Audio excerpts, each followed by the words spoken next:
आपने बहुत सारे पंडितों, पुजारियों, पुरोहितों, मौलवियों, पास्टरों को कहते सुना होगा कि धर्म की खातिर अपनी जान दे दो, चाहे धर्म की खातिर देश को बर्बाद होने दो।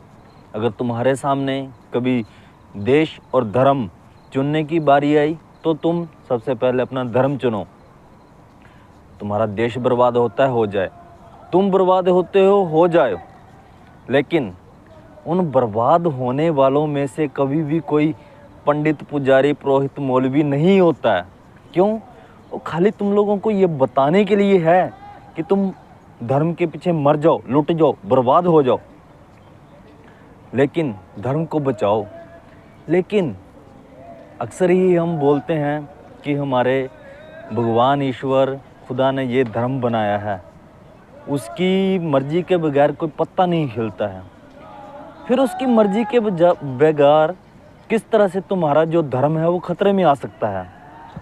इसका यही मतलब हुआ, कहीं ना कहीं तुम्हारा ईश्वर, भगवान, गॉड, अल्लाह ये चाहता होगा कि ये लोग जो हैं धर्म की बेड़ियों से आज़ाद होकर किसी अच्छे रास्ते पर चलें।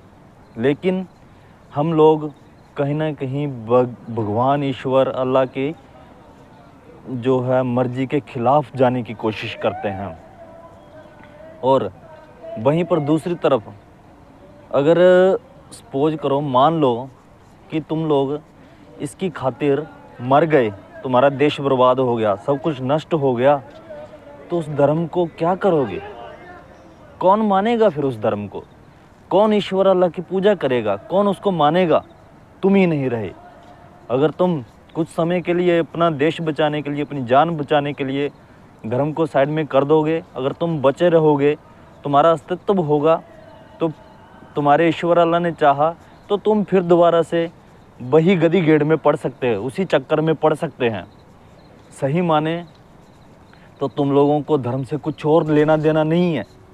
सिर्फ तुम्हें जो लालच दिए गए हैं तुम्हारे पंडितों, पुरोहितों, मौलवियों द्वारा, स्वर्ग नरक के, 72 हूरों के, जन्नत के, इधर उधर के जो भी अब तुमको लालच दिए गए हैं, तुम उन्हीं लालचों के, अपने स्वार्थ के लिए धर्मों के पीछे भाग रहे हो, और इसका कोई चक्कर नहीं है। बस